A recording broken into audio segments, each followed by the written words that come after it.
রাতগুলোই, অর্থাৎ শেষ 10 দিনে লাইলাতুল কদর খুঁজতে বলা হয়েছে।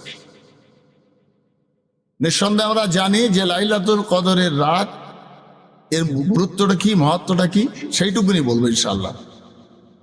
ঈসা আলাইহিস সালামের উম্মতের একজন যুবক ছেলে 450 বছর পাথরের ভিতরে নির্জনে ইবাদত করে।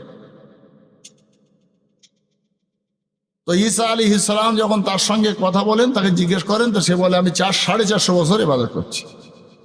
আল্লাহু আকবার।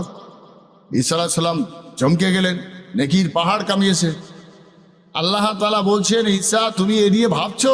তুমি জানো যে আমি তোমার পরে যে নবীকে পাঠাচ্ছি, মিন বাদ ইসমুহু আহমদ, যে নবী শেষ নবী হয়ে আসবেন, আখেরি নবী আসবেন, তার উম্মতেরা এক রাত্রেই 1000 মাসের ইবাদতের নেকি পাবে।